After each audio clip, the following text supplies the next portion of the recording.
What I'm going to talk about is a little bit picking up from what Christopher talked about. I've done quite a few other issues before the poison issue, and I've sort of developed a blueprint strategy of how to get the authorities to listen to the community, because we've got such good information, but it's just like it goes over their head and they use every possible strategy to not listen. So I'll just share a few of the kind of things I've learnt and ask me questions. There's lots I could say, so I'll just say some bits, but if you think I'm not saying the right bits, just ask me. So the first thing, obviously, is to be clear about what you want to achieve. And we don't all have to agree, but the more we can have a common theme of what we're trying to achieve, the easier it's going to be, because then we can all be pointing in the same direction. It's worth spending a bit of time just being as clear as possible about it. It may be more than one thing, but getting aerial poisoning in New Zealand might be number one, and getting the government to actually engage with the public on decisions that affect the public might be another thing, and there may well be some more things. There's lots and lots of reasons about why we don't want poisoning, and we all know those, so it's probably I don't need to talk about them because that's what we're all pretty clear on anyway. The big challenge that is not just the poison issue, pretty much every one of these issues is getting the public heard. There's so much information about why the government shouldn't do what it's doing, but they're specialists in closing down the public, removing forums, choosing their own forums so that they can set the questions and the criteria that it never actually answers our issues.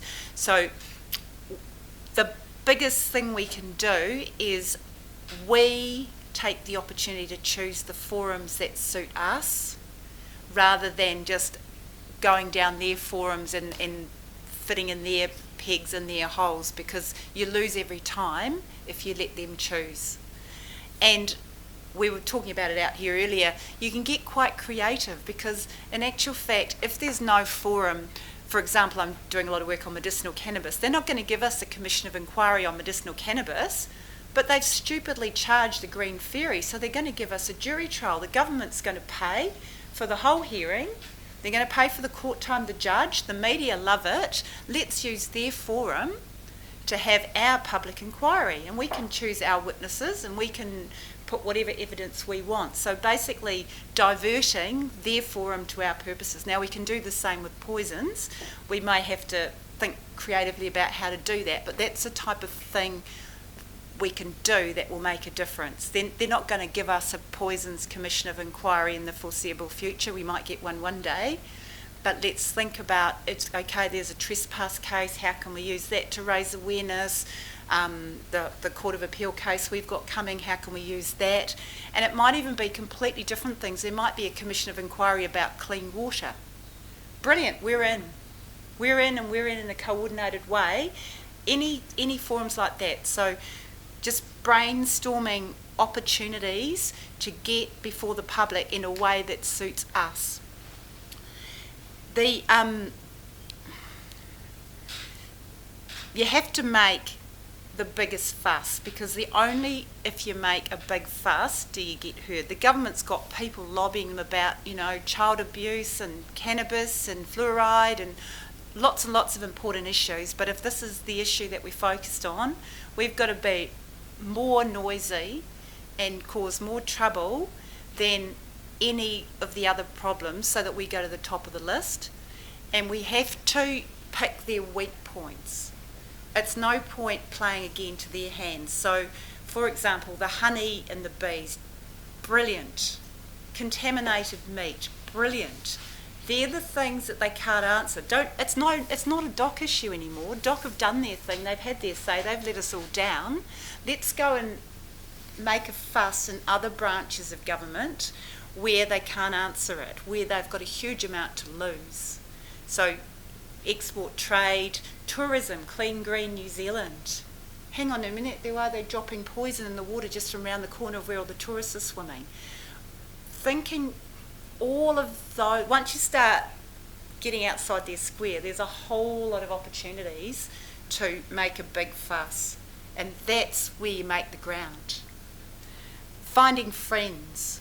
So they don't have to be literally our friends, but people with common themes of interest. So the clean water, is a natural alignment. There's already a huge amount of momentum for clean water. Hey, we're about clean water too. How come we've got clean water? We don't want dairy cow poo in the water, but we don't mind poison in the water. So they've already done all the spade work on getting people concerned about clean water. We've now just got to sort of latch into the work they've done, but just to expand it to cover our issue. And then as soon as you're talking to the public about clean water, the public get it. The public want clean water. You don't have to convince them that they need clean water. All you've got to do is add on the extra bit about, hang on, if it's got poison in it, it's not clean water. So that's, you know, another area where there's a massive opportunity to join in. And also the sort of whole movement towards people having a choice over their food, their environment. They want organic food. They don't want contaminated, they don't want poisons in their food. Oh, poison in the food, hang on, what's happening to our food if you're dropping poison? What's happening to our honey that we're growing? What's happening to our organic veggie garden next door? With the resource management exemption regs, you've lost control over 1080, where it's dropping. Could be dropping anywhere in New Zealand, right next to an organic vineyard, right next to anything. Once you can find a connection that something people already care about, make our issue their problem as well, there's massive potential for people helping and joining the issue. So I think from what I've seen of the poison issue, we're very, very good at talking to each other, and we're getting better as we're getting to know each other and the different groups are joining up. But what we can do better now is explain to the rest of New Zealand and probably the rest of the world why aerial poisoning is a problem. And we've got the right message at the right time, where the public really cares about clean water and poison. We've just got to connect into it and get a nice, simple, clear message that people understand. So when it comes to a nice message, again, let's think of creative ways of getting it. The media don't like 1080. I suspect there are pretty strong political reasons why they don't like it. But if what we're doing is so interesting that it sells newspapers, they'll start to like it. And the back of the buses, okay, fantastic idea, putting the messages on the back of the buses. Everyone that saw that was just absolutely, wow, what an awesome idea, gosh, what is this? Everyone's talking about it. Now they've removed the messages. That's another round of media publicity. How dare they remove the message from the back of the buses? Who removed it? Why did they remove it? What are they hiding? So using that opportunity to create a whole nother round of public interest and public debate. What tends to happen, my experience with the media in New Zealand, they all say they want an exclusive story. But when it comes to it, they don't have time, resources or anything else. You actually have to write the story for them. And they're actually quite a bit more scared than they would admit, and they don't want to be the first ones that publish this scary story because, oh boy, someone might not like what they write and they might get into trouble. Okay, how do you get around that? Find a really good blogger with a lot of people looking who's sympathetic, get them to write the story, spend a lot of time getting them to write the story, then you get the media to pick up on the blogger's story. And that's how I've done it on lots of other issues, and it works pretty much every time. And once one of the TV programs runs a story, the others are going, oh, have you got any stories? And they don't want to run exactly the same story, but they'll run a different spin on the same story, or they'll be, you know, I get rung pretty much every week now by TV3 and TV1 for cannabis issues, saying, are there any stories coming? What can we cover? We want to run more stories. They're really, once they get into an issue, they won't let it go. This is the next issue that they need to get into. And so we need to be accessible. We need to be aware of what they need for good stories. We've got loads of skills between us all. We've got loads of great coverage, footage, photographs, writing, all sorts of things. We just need to educate them enough to engage with them so that they will pick up on the stories. With the artwork, brilliant idea, gets a whole new angle. We've talked about maybe writing a book of Kia death experiences. People from all around New Zealand have front page, you know, here's Pete from here, and here's Jim from here, and whoever from here, and whoever from here. Here's all their stories. How Doc going to answer that? And it's not a huge burden to write that kind of book where everyone can just write their own chapter. and you just someone has got a bit of a big job pulling it all together, but it's feasible to do. It's not impossible to do, and it gets news, and it's real stories of real people that Doc can't answer, especially when the problem was reported and then it never even got investigated. Well, where's Doc's investigation? Where's the inquiry? And again, that generates a whole nother round of spin to keep it all in the news again. So it's all kind of getting at making it the biggest problem in whichever way you can, and having a general theme of how you can do that, but also picking up on the opportunities that come up as they arise. The other thing we were talking about at lunch was if there's no stories about 1080 and you're blogging and you're answering queries, you don't have to wait for a story about 1080 to put a comment about 1080. You know, here's the Prime Minister's in Vietnam. Well, put a comment, what's the Prime Minister telling them about 1080 and our food? And you can actually sort of divert the whole story, and preferably one that there's already loads and loads of blogs on. I mean, put one about Lord's show where thousands of people are making comments about she changed venue because of whatever. Stick a 1080 sort of thing of some relevance in there. You know, there's all sorts of things you can do to pick up on momentum, and people are going, hang on, where's all this 1080 stuff coming from? But as long as it's interesting and gets people thinking, it becomes their issue, it becomes a problem for them.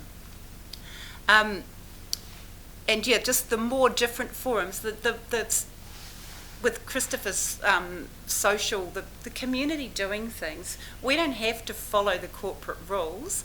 We don't have the resources in some way, but we have the people power. And the people power is massive, and the people power is creative, and they don't know what we're going to do next. And half the time we don't know either, but as long as everyone's got the same sort of theme, and it happens because we get tired, you know, you're really into it and then you need a rest. But if you've got a group around the country, I can have a rest, you can pop up and do a couple of stories over there. Next week someone over here is popping up and, you know, something there. Then there's some stuff happening in somewhere else in the Coromandel and wherever. It keeps it in the news that you don't all have to keep doing it all the time. I think a big challenge is keeping everybody working together.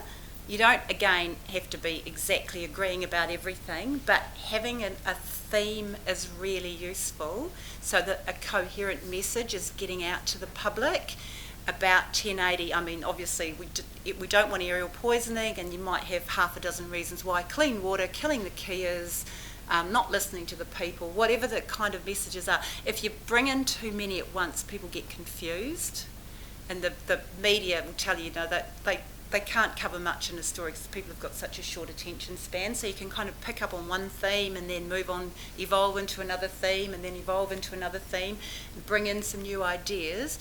But you've got to keep it awfully simple for the media side of things. Now, there's also the whole other strategy with ministers and influencing the decision makers. We've got a new government. A new government is a great new opportunity. They're not yet locked into what the old government did, and if you can educate them quickly to know that the old government are going to be exposed for sort of the bumbling fools that they were, but here's a much better way of doing it and here's some answers, then there's a chance to influence the new ones before they're locked in. And all the work that's been done on official information requests and following up different things and all the different stories, never feel that it's because you've done it once before, it didn't work, you shouldn't do it again. It doesn't work like that. You might have to say the same thing 100 times and it feels like nobody's listening, and then suddenly the 100th time the day was right, the mood was right, and it's like the whole world suddenly get it. And I don't know why it works like that, but it always works like that. Just keep the same message going. Evolve it if there's a better way of doing it, but if it's an important message and people haven't got it, don't be scared to keep saying it. So that's yeah. So, okay, that's pretty much the gist. Just say one more thing. The other thing is have a solution in mind, because you've got much more chance of getting the outcome you want if you know what the outcome is. And if you can give the government answers that tick their boxes and you can give the media what they want, you can give the public answers. No, the world's not going to fall down, the kids aren't going to die, in fact, to the opposite. Give them solutions, give them positive information, positive news. That really makes a big difference too, and give people things that they can do. Like, I've done a lot of talks on electromagnetic radiation and the harm from that, and the big turning point was when I started saying, look, we actually can't wait for the government, they take too long, but these are the things that you can do to protect yourself and your children. You know, turn off your phone when you're not using it, turn off your Wi-Fi at night, just simple things that people can do. So find some messages with 1080 that people can actually do, because once they start doing things, they start buying into it. If it's all of like, it's all a 10-year plan that's too hard, people won't. But it's something that they can do now. Sign a petition. You know, perfect. Let's have a petition. Easy thing to do. Takes you 2 minutes to sign it, and you're going to get the government to listen, get enough signatures, get a public inquiry, and that all things happen.